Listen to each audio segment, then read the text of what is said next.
네, 대한항공 조현민 전무의 갑질 의혹을 수사 중인 경찰이 오늘 대한항공 본사에 대한 압수수색을 진행했습니다. 네, 한편 조 전무의 물벼락 사건 이후 갑질 논란이 한진그룹 총수 일가 전체로 확대되고 있습니다. 관련 내용은 최진영 변호사와 함께 자세히 살펴보겠습니다. 어서 오세요. 네, 안녕하십니까. 네, 조 전무의 휴대전화 2개를 경찰이 압수수색했고 확보를 했고요. 대한항공 본사를 압수수색을 했는데 조현민 전무의 어떤 경찰 소환이 초읽기에 들어갔다 이렇게 봐도 되는 걸까요? 그렇습니다. 우리가 수사를 할 때에 무슨 고소나 고발 사건이 있었을 때 바로 이 그 피고소인을 부르는 것은 아니고 예. 관련되는 압수수색을 통해서 물증을 확보를 하고 네. 또 관련된 이른바 참고인 증인을 불러서 기초 조사를 합니다. 예. 그런 다음에 가장 마지막 순서로 부르는 것이 피의자인데요. 예. 오늘 좀 전에 말씀하신 것처럼 어제 이제 그 광고 대행사에 대해서는 압수수색을 했고 예. 또 오늘 오전에 이제 대한항공 본사에 대해서 그 당시 그 회의실에 있었던 그 집기들이라든가 아니면 네. 관련되는 지금 조현민 씨의 이 휴대폰 2개를 변호인을 통해서 지금 제출을 받았다고 합니다. 예. 그 경찰 내용을 보면은 그 내역을 국립과학수사 연구소로 보냈다고 하는데요. 예. 제가 아는 상식으로는 그 내역을 파악을 하는 데는 한 2주? 빠르면 한 주 내지 2주 정도 보이는 것으로 있습니다. 네. 예. 그렇기 때문에 그거에 대한 내용의 결과를 보고 부른다라고 하면은 예. 사실상 한 빠르면은 다음 주 예. 또 그 정도가 될 건데 아마 내부적인 어떤 그 기초 자료는 다 돼 있기 때문에 예. 그 말씀드린 것처럼 디지털 포렌식 결과만 기다리고 있고 그것이 오면은 바로 이 조 전무에 대한 소환이 이루어지지 않을까 싶습니다. 네, 정확한 조사 결과를 기다리고 있는데 만약 조사 결과에 따라서 폭행 혐의가 적용이 됐는데 예를 들어서 피해자 측에서 처벌을 원하지 않는 경우가 있다면 이런 경우는 어떻게 되는 건가요? 그렇습니다. 정말 난감한 케이스라고도 할 수가 있죠. 네. 국민들의 공분이 굉장히 높은데 그럼에도 불구하고 또 형법은 굉장히 엄격한 입증이 돼야 되는 부분이 있기 때문에 네. 여러 가지 지금 그 진술이 좀 엇갈리고 있습니다만 공통되는 진술 같은 경우에는 그 당시 그 3월 중순에 회의를 할 때에 물이 사실상 앞에 광고 대행사 직원에게 튀었다라는 거 지금 어느 정도 공통 분모로 나오는 것 같습니다. 네. 예. 그런 것은 일반적으로 형법상 폭행이라고 하는데 예. 지금 말씀하신 것처럼 형법상 폭행은 반의사 불벌죄. 한마디로 그 피해자가 합의해서 처벌을 원하지 않습니다 할 경우에는 예. 처벌되지 않는 그런 내역이 있습니다. 다만 그 말씀하신 것처럼 그 조 전무에 대해서 해외 출국 금지를 할 때의 죄명 자체는 폭행입니다. 그렇지만 지금 어제 있는 이 피해자 회사에 대한 압수수색 그리고 관련되는 그 당시에 있는 녹음 내역 이것들을 봤을 때 경우에 따라서는 지금 업무방해죄가 될 가능성도 없지 않다. 한마디로 위력에 의한 업무방해일 경우에는 합의가 된다 하더라도 처벌이 될 수가 있습니다. 그렇기 예. 때문에 관련되는 압수수색에 따르는 물증과 말씀드렸듯이 피해자 회사 측이 8명 정도 참석을 했다고 하는데 예. 7명이 지금 일관돼서 진술하는 그 정황을 봐서는 단순한 형법상 폭행을 넘어서 위력에 의한 업무 방해를 적용을 할 경우에는 예. 경우에 따라서는 합의가 된다 하더라도 재판에 넘길 수 있는 가능성이 있기 때문에 예. 아직까지는 어떤 죄가 적용이 될지 조금 수사 경과 지켜봐야 될 것 같습니다. 네. 네, 이렇게 조 전무에서 시작된 갑질 파문이요. 한진그룹 총수 일가로 번지고 있습니다. 여러 보도와 제보들이 쏟아지고 있는 상황인데 현재는 조 전무의 어머니입니다. 이명희 이루재단 이사장에 대한 증언이 계속해서 나오고 있는데 저희가 지금 나가고 있죠. 음성 파일이 공개됐다고 해서 이 내용을 들려드리면 참 좋을 텐데 네. 사실상 비방용입니다. X가 많죠? 네, 다 X네요. 이 XX야, 저 XXX의 XX. 이거 어떻게 봐야 되는 겁니까, 이거? 그렇습니다. 몇 년 전에 이 조양호 회장의 자택을 대규모로 리모델링을 했습니다. 예. 막 그때의 이 안주인이라고 할 수 있는 사모님, 그러니까 조현민 씨의 어머님이시죠. 네. 어머님이 거기에 와서 일하는 인부들에게 했던 욕설이다라고 얘기를 하는 것 같습니다. 예. 말씀하신 것처럼 내부에 이제 리모델링하는 과정에서 일하는 처리가 불만이었는지 예. 그 사람에 대해서 굉장히 모욕적인 얘기를 해서 내가 도대체 이러려고 이런 일을 하느냐 또 예. 더불어서 녹음을 했는 사람이 대한항공의 사모님이라는 사람이 이런 사람이었나라는 생각에 녹음을 했다라고 해서 그 당시에 녹음 경위에 대해서 지금 설명하고 있는데 예. 다만 이 내역이 그 녹음했는 사람은 지금 이게 조현민 씨 어머니라고 증언을 하고 있지만 예. 대한항공 측에서는 아직 이것이 그 관련자가 누구인지에 대해서 공식적으로 확인하고 있지는 않습니다. 네. 그렇지만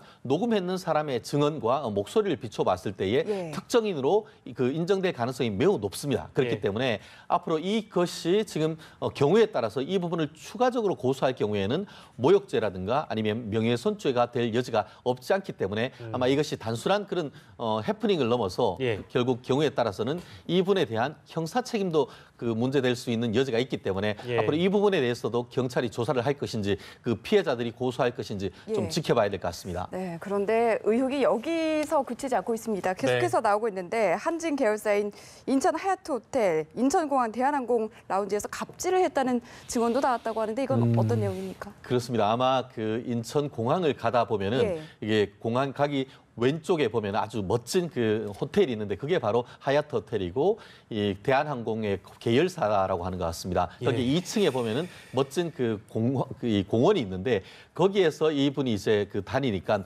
뒷모습을 보고 그 호텔 직원이 예. 할머니 거기에 들어가시면 안 됩니다. 이런 얘기를 했다고 합니다. 네. 그랬더니만 이분이 격분하면서 나를 몰라본 것에 대해서 이제 그 굉장히 화를 내었고 결국 그렇게 할머니라고 불렀던 직원은 회사를 떠났다라고 얘기를 하는 것 같은데요. 예. 실제로 이분 같은 경우에는 그 대한항공 내지는 이 호텔 체인의 직책을 맡고 있지 않습니다. 그렇다고 하면 어떤 그 경위로서 그와 같은 일을 했는지 더불어서 아시다시피 뒷모습을 보고 누구라고 특정하기는 사실 쉽지 않지 않습니까? 그렇죠. 예. 그러면 그 누구라고 부르겠습니까? 여사님이라고 결국 그 상황 속에서 그 호텔 직원으로서는 최대한 어떤 예의를 갖췄을 것임에도 불구하고 네. 이런 식의 이른바 갑질을 했다는 점에서 아마 상당 부분 그 국민의 어떻게 보면 공분을 사고 있는데 물론 아직까지 본인들의 어떤 그 행위에 대한 확인은 없습니다만 예. 상당히 구체적인 어떤 신빙성이 있는 진술이기 때문에 이 부분에 대해서도 정말 회사의 직을 떠났는지 이 여부에 대해서도 좀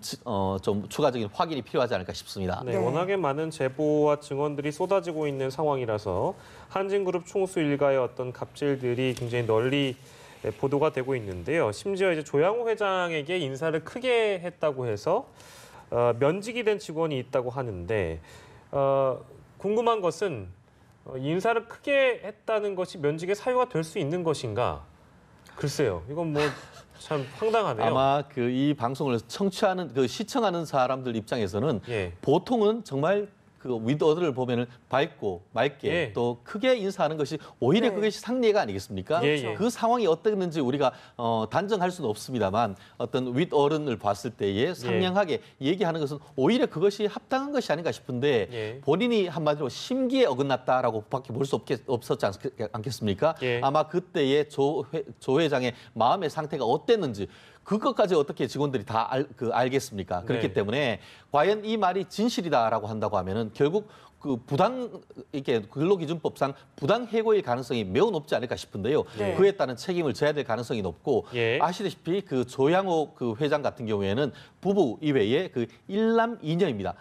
4년 전 같은 경우에는 장녀라고 할 수 있는 조연아 부사장이 이른바 땅콩형 문제가 생겼고 예. 또 그 막내 아들 같은 경우에도 예전에 또 그 형사적인 문제가 있었던 것인데 예. 이제는 그 딸이 이제 조전무가 문제가 생겼는데 알고 봤더니만 아버지와 엄마까지도 이런 일이 있었다는 점에서 이 대한민국을 대표하는 얼굴인 대한항공 일가가 과연 인격적으로 이런 부분에 대해서 굉장히 국민들로서는 공부를 하는데 예. 물론 그 회사를 잘 운영하면 좋겠습니다만 이런 식으로 그 직원을 대할 때 그 네. 직원들이 어떻게 오시는 승객들과 이 손님들에게 잘 대할 수 있을지 예. 윗물이 맑아야 아랫물이 맑을 거 아니겠습니까? 그런 네. 점에서 국민들이 많은 좀 분노를 느끼는 것 같습니다. 네, 저희가 앞서 쭉 얘기를 해봤듯이 한진그룹 총수 일가에 대해서 여러 가지 의혹들이 나오다 보니까 관세청과 국토부도 나섰다고 하더라고요. 어떤 조사를 하게 됐는지. 건가요? 그렇습니다. 한마디로 그 탈세 제왕이냐 뭐 이런 얘기가 있죠. 최근에 그 대한항공의 일부 직원 같은 경우에는 그 재벌 일가들이 해외에서 수백만 원 내지 수천만 원에 이르는 명품 쇼핑을 하고 그것을 그 해외에 있는 대한항공 직원에게 던져주면은 그것을 이제 그 승무원들이 들어오는 틈으로 해서 몰래 국내로 반입을 해서 탈세를 했다, 관세를 예. 포탈했다 이런 예. 혐의가 지금 있고 해서 이 부분에 대한 진실 공방이 벌어지고 실제로 그 부분에 있어서 관세청에서 사실 확인을 들어갔다라는 내용이 있는데요.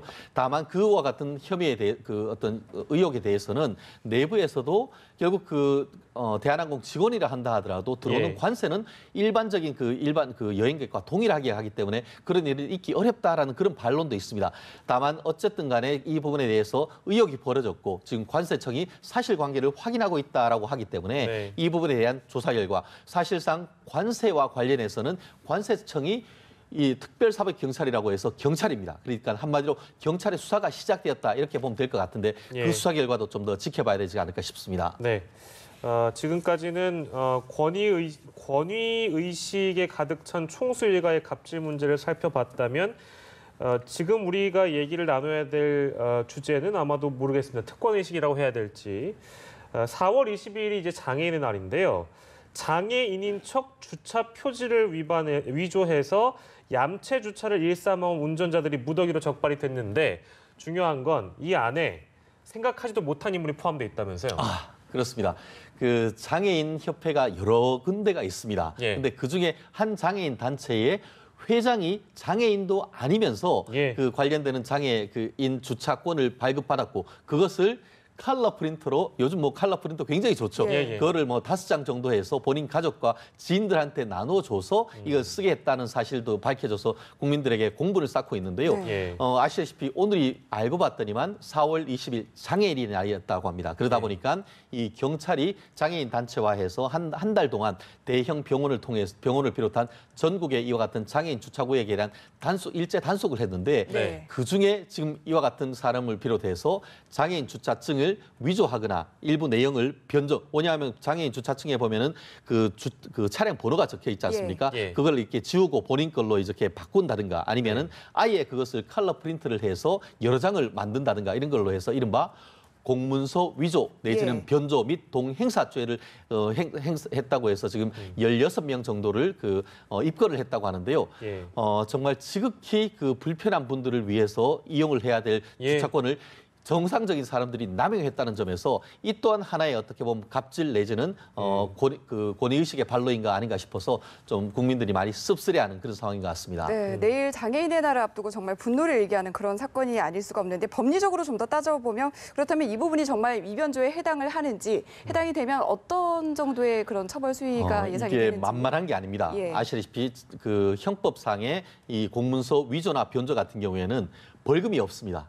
10년 이하의 징역형으로 해서 예. 징역형만 있습니다. 물론 경우에 따라서는 집행유예가 될 수도 있습니다만 징역형 받으면 공무원 될 수가 없습니다. 그러니까 예. 소탐 대실 하지 말아야 되는데요. 네. 이 공문서 위조 같은 경우에는 뭐냐면 아까 기존에 한 장을 받아서 그것을 컬러 프린트를 해서 완전히 새로운 것을 만들어내면은 그것은 위조인 것이고 네. 공문서 변조는 뭐냐면은 이 장애인 주차증을 받았는데 예. 본인의 기존의 이 공부서로부터 받았던 번호를 지우고 예. 자기 거를 임의로 넣으면은 그 내용을 살짝 바뀐 거 아닙니까? 예. 그런 것을 공문서 변조라고 하는데요. 위조가 됐건 변조가 변조가 됐건 됐건. 형법상 같이 10년 이하의 징역에 처하도록 돼 있기 때문에 예. 이 부분 절대 있어서는 안 된다. 다만 최근에 제가 좀 더 확인해 봤더니만 예. 이와 같은 위변조를 막기 위해서 작년 9월 달에 예. 예전 같은 경우에는 네모 반듯한 이런 식으로 형태가 돼 있었는데 예. 지금은 동그란 형태로 해서 지금 계속 바꾸고 있다고 합니다. 예. 지금 아직까지 바꾸지 아니하셨던 분들 예. 본인들이 살고 있는 지방자치단체에 가시면은 그걸 바꿔준다고 하니까 예. 가셔서 어이없이 보면은 그것을 이제 과태료를 받을 수도 있는 그런 부분이기 때문에 예. 얼른 바꿔주시고 또 본질적으로 본인이 장애인이 아니시면은 장애인들의 이동권 정말 보장해야 되지 않습니까? 예. 본인들은 이제 자기들 같은 경우에는 예를 들어서 휠체어 같은 거 타려고 하면은 좀 더 넓은 데가 있습니다. 예. 그런 곳 좀 비워놓는 나름대로의 시민의식 필요한 것이 아닌가 생각합니다. 예, 장애인 주차 표지 위변조 이런 것 때문에 뭐 지금 방금 말씀하셨지만 모양을 바꿨는데도 바꾸고 있는데도 불구하고 사실 저희 주변에도 굉장히 많잖아요. 장애인 그 주차하는 공간에 보면 그 장애인이 아니신 것 같은데 아닌 것 같은데 차를 대시는 분들이 굉장히 많더라고요. 이거 뭐 처벌을 좀 더 강하게 해야 될까요? 어떻게 해야 될까요? 그렇습니다. 지금 현재로서는 이게 그 장애인 주차구역이 아닌 곳에서 할 네. 경우에는 뭐 한 10만 원 정도 과태료를 하고 또 네. 장애인이 아니면서 이와 같은 주차증을 그 놓아서 사용을 하면은 200만 원 이하의 그 과태료를 지금 부과를 하고 있는데 네. 아마 행정력이 그 따라가지 못하다 보니까 위반한다 하더라도 제대로 단속이 안 되는 그런 일들이 있는가 봅니다. 그러다 보니까 그 몰래 은근슬쩍 그리고 네. 또 뭐 주차구역이 좁다 보니까 급한데 그냥 한번 잠깐 되는 잠깐 그런 분도 되다가, 네. 없지 않은데 그만큼 성숙한 시민의식이 필요한 것 같고 예. 또 어떻게 보면은 그 차량을 그 본인들이 이용하기보다는 결국 최대한 그 어떤 공공 그 일반적인 뭐 버스라든가 지하철 이용하는 나름대로의 그런 지혜도 필요하지 않을까 싶습니다. 네, 철저한 개선 방안 마련과 함께 우리가 건강한 좀 시민 의식을 갖는 게 중요할 것 같습니다. 오늘 말씀 여기서 정리하겠습니다. 고맙습니다. 고맙습니다.